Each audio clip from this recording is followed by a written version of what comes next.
Okay, good morning. So today what we're going to be doing is lesson 24, which is factoring completely.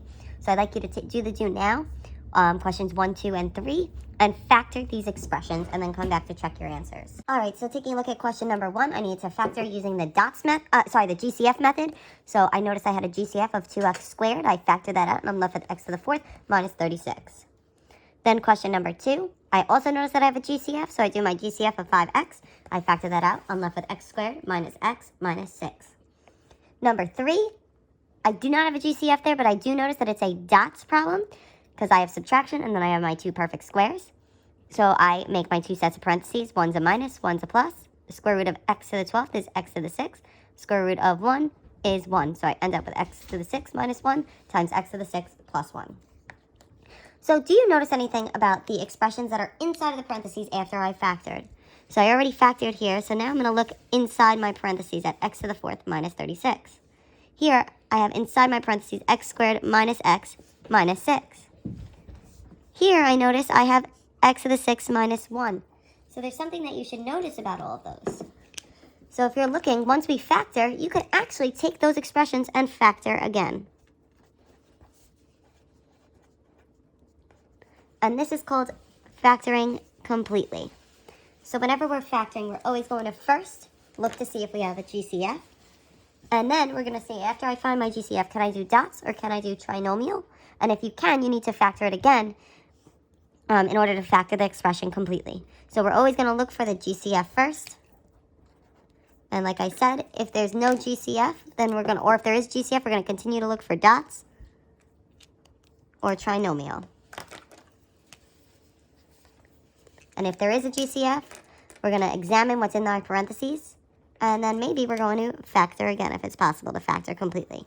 Always look at each set of parentheses and factor another time if it's possible. And one thing is make sure that you carry down the GCF each time you factor again. So let's go back to our do now questions and we'll take a look at those. And we'll see how we can factor them again. So if I notice here, first I had my GCF. So one thing we're always going to do is I'm just going to bring this GCF down again to 2x squared. Then I look at x to the 4th minus 36. This is two terms, subtraction, and they're both perfect squares. So this I can actually do dots to. So I had GCF, then I have dots here.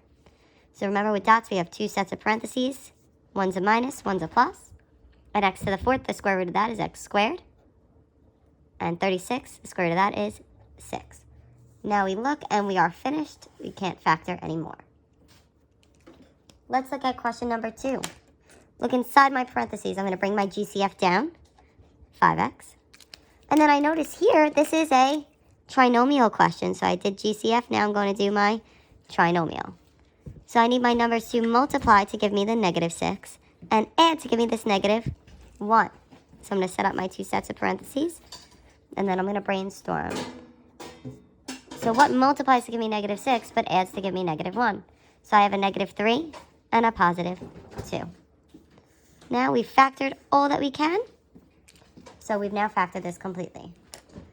Let's look at our parentheses in number 3. I have x to the 6th minus 1. This is two terms with subtraction, and they're both perfect squares because that's an even exponent and one is a perfect square. So I'm doing dots, and then I'm going to do dots again. So in order to factor this, I'm going to have my two sets of parentheses. And I can't forget to bring down my last term, x to the 6th plus 1. So then, when I factor this out, one's a minus, one's a plus. The x to the 6th, square rooted is x to the 3rd, or x cubed. And then the 1 is a 1. So I can't factor any further, so I leave it like this. So let's look at question number 1 together to practice. Here with question number 1, I have 3x cubed minus 6x squared minus 144x. So first thing we're always going to look for, is there a GCF? And I'm going to look there, and I notice my GCF would be 3x. So I'm going to factor out my 3x. And I'm left with x squared minus 2x minus 144. X divided by 3x. The x's will cancel. And you get 48. So now we need to look inside our parentheses and see, can we factor again? Well, this has 3 terms, so the next thing we're going to use is a trinomial. So I'm going to factor this. Don't forget to bring down that GCF of 3x. and set up my two parentheses. I need to figure out what multiplies to give me a negative 48 and what adds to give me a negative 2. And that would be x minus 8 and x plus 6. We can't factor anymore, so we just factored this completely. Looking at question number 2, we want to see. Here I have 4x squared minus 24x plus 36. And I see here I have a GCF. And my GCF here would be 4. So I'm going to factor out my 4. And I'm left with x squared minus 6x plus 9. If I look in my parentheses here, I notice that I have a trinomial that I can factor. So we're going to bring down our GCF and set up our two sets of parentheses. I need to find what multiplies to give me 9, but adds to give me negative 6. And when I do that, I split up my x's. I realize that negative 3 and negative 3 multiply to give me 9 and add to give me negative 6. So now I have factored completely. So I'd like you to try examples 3 through 8 on your own and come back and check.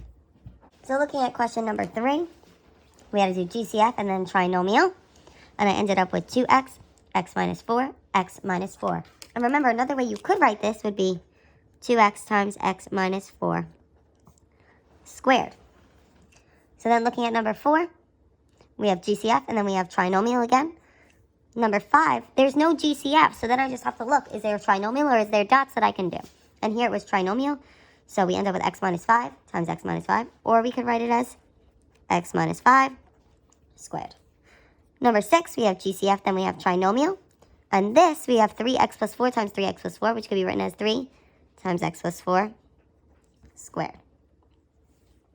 Here, 7, we have GCF and trinomial, and once again, we could rewrite this as 5 times x minus 4 squared. And then in number 8, we have GCF, so we factor out that 25. Then here we have dots. So we have 25 times x minus 2 times x plus 2. And you can't write that by squaring it because this has a minus and this one has a plus. If you have any questions, please comment on this video or on the practice or on the Google form and then complete the practice worksheet.